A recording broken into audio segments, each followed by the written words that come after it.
spending a normal Friday night out. You're going to even hear from Evan Forster, who was a manager at Pure Taqueria at the time, but knew Tom, Steve, Sydney well. This was their normal go-to. Staple of the neighborhood. And you're going to see the receipt. That's the last paperwork tied to Tom Arnold. When he paid the bill and they split their ways and he decided to walk home because he had back problems. And sometimes it would help relieve some of that pain when he took a walk. So instead of joining Steve and Sydney as they took a lift, he decided to walk. A normal walk that he normally took. Here you can see from Pure Taqueria to Beach Circle. Maybe a few seconds when we look at the little 3D version of this, but that's how close it is, about 1,050 feet, roughly.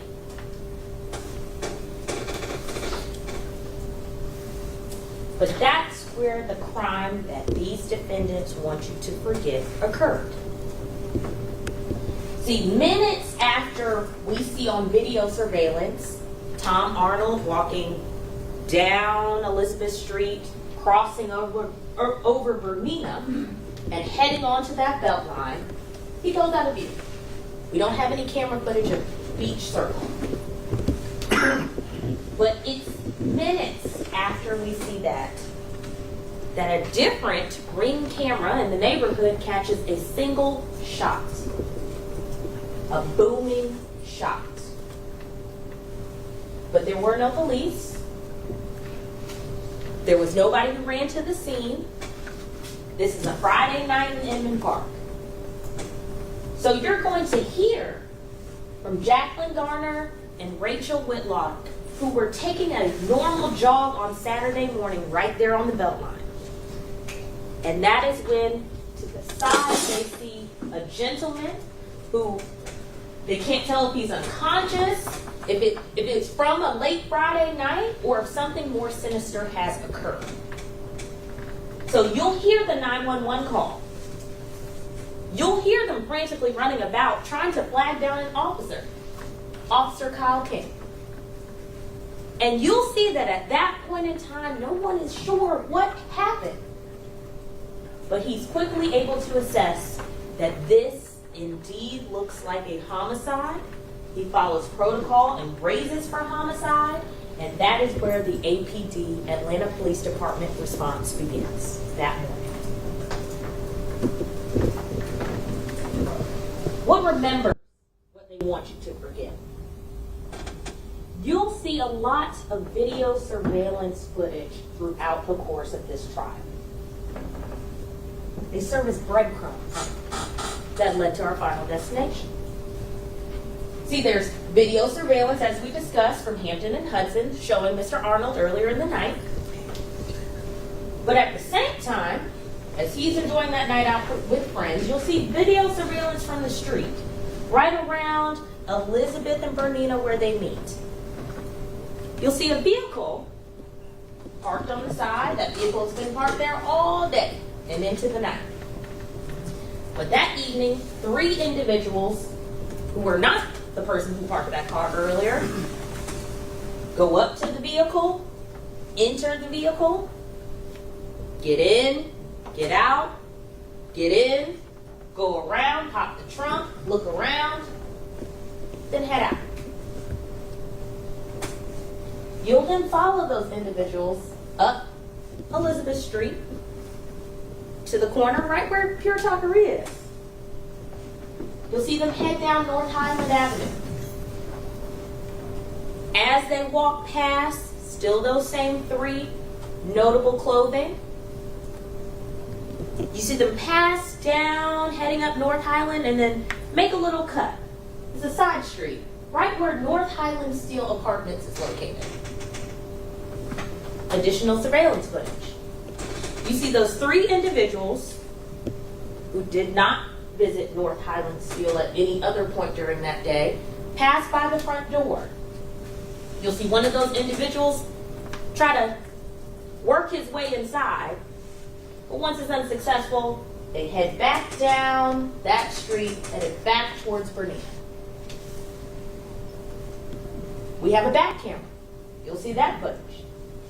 That footage then shows those same three individuals walking together, notable clothing, as they walk down Bernina, and then instead of heading back to that vehicle where it was, they head onto the BeltLine. Instead of going to the beach circle portion of the BeltLine, they go closer to the skate park. There is video footage there. You will see those same three individuals together, heading up towards the skate park, and then eventually coming back. Then you see them veer off of the camera screen, but not towards Elizabeth and Bernina, because we have that footage, not towards the other side of North Highland, where you can take another turn off of the BeltLine, and not anywhere where we can track the individuals that were walking around. See, the only people we don't see anymore on video footage after that point are those three individuals and then Thomas Arnold. So it is at that point in the police investigation that you will hear that they released information to try to track down who these persons of interest were.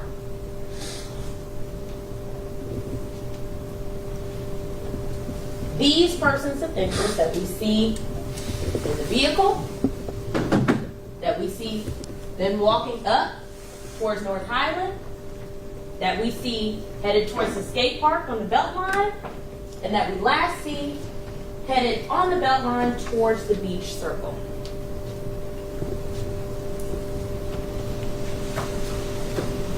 Well, after the police are able to release that information, they find out that there are witnesses that remember some information that the defendants would rather be forget. You will hear from Shaquan Crawford. Shaquan Crawford was a friend and associate of Brandon Williams, also known as Kid DeHardy. You'll hear about that. And Demetrius Ross, also called Meat. You'll hear from Shaquan Crawford, and I'll go ahead and prepare you, he is a character. He's going to tell it all. You don't have to like how he tells it. You don't have to like him. But you get to evaluate what motivation would he have to come in and lie.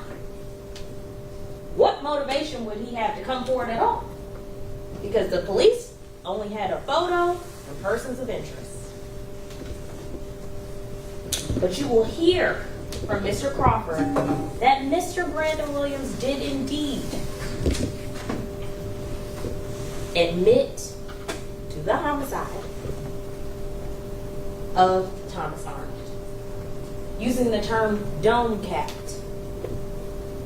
A very specific term to say dome capped, as you will hear that the police did not release any information about the single shot to the head. And again, not even the two women who found the body knew there was a shot to the head or a shot at all. You'll then hear about the actions of Mr. Williams and Mr. Ross after this crime. You'll hear from Talisa Reese. Miss Reese lives up in McIntyre, Georgia. I'm down in McIntyre, Georgia, but about 2 hours away, not down the street. You'll hear from Miss Reese that initially on March 5th of 2022, she goes over to the home of her son's girlfriend, lives right down the road, that being Edna Rivers.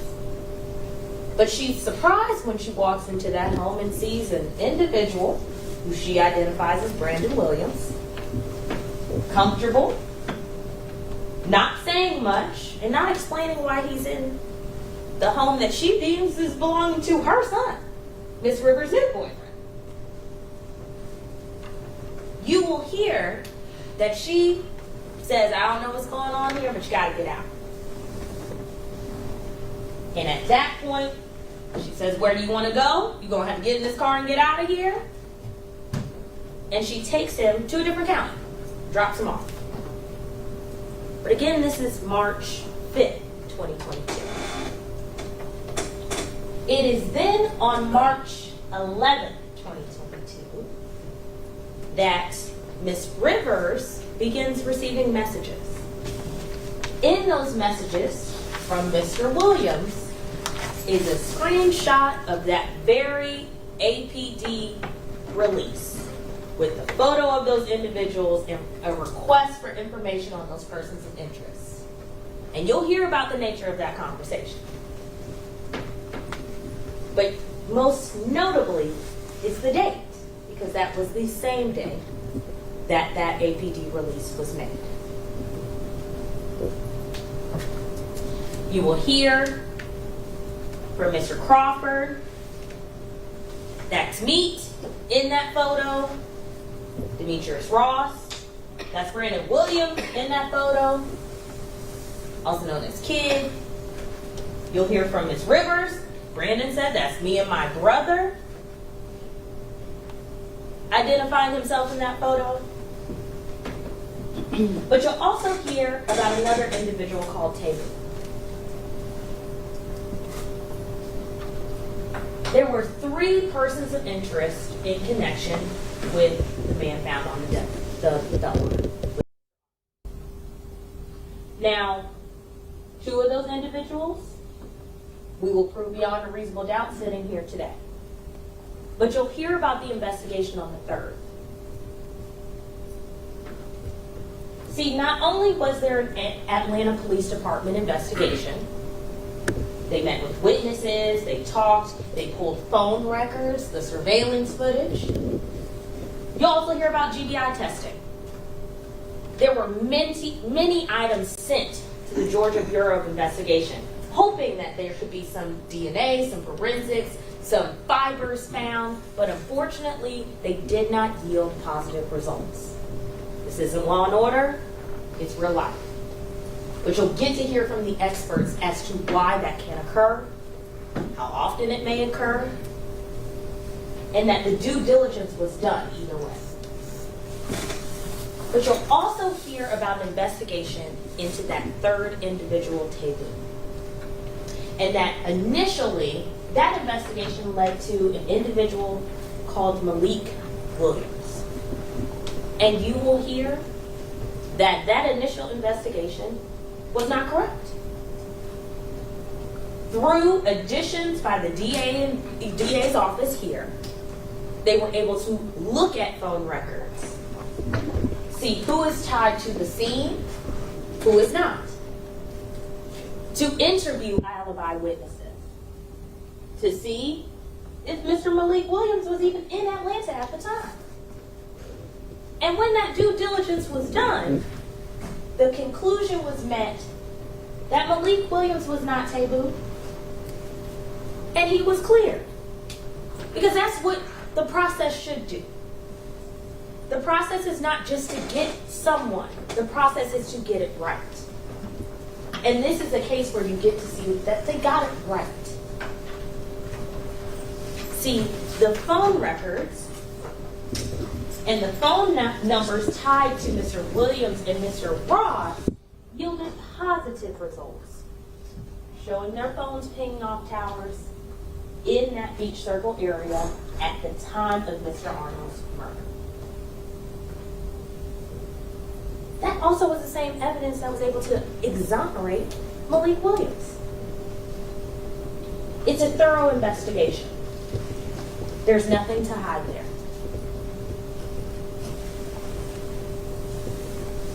But you'll also hear evidence about these 2 defendants and how they remember that crime that they want you to forget. See, there are text messages that you'll be able to see between Brandon Williams and Shaquan Crawford, sending that photograph from the news article, asking for a place so he can get out of Dodge, reaching out to Miss Rivers out in McIntyre. 911 got to come pick up the phone. You want to see me go back for life? You'll see messages between Mr. Williams and Mr. Ross pulled from Mr. Ross's phone, in which there is a reference on March 11th to another cold case. Just another cold case.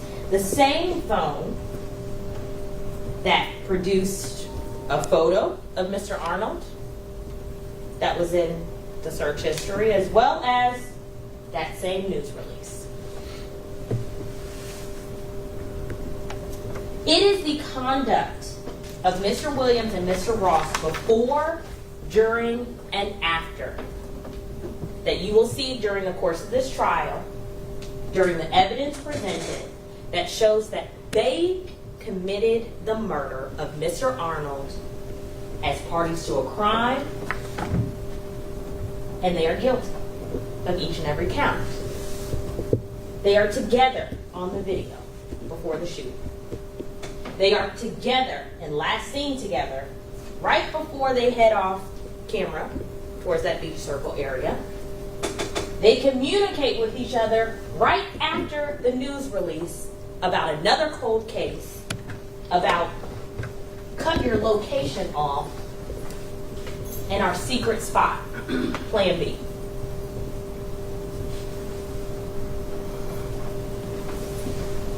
The facts to remember are that this should have been a walk to remember. This should have been a walk that Mr. Arnold could have talked to Steve Carlin, Sidney Ward about the next day. But it ended up being a crime that Fulton County can never forget. There was absolutely no justification for this shooting. You will hear that this is over an attempted robbery of a man who didn't have anything to give, but you can't leave any witnesses. That's the motive. That's what was told to Mr. Crawford. There is no excuse for Mr. Williams' conduct or Mr. Ross's conduct. There is no justification. And this is a homicide, and this is a murder. I'm asking that after you review all of the evidence, holding the state to its burden, that you find beyond a reasonable doubt at the conclusion of this trial that both defendants are guilty.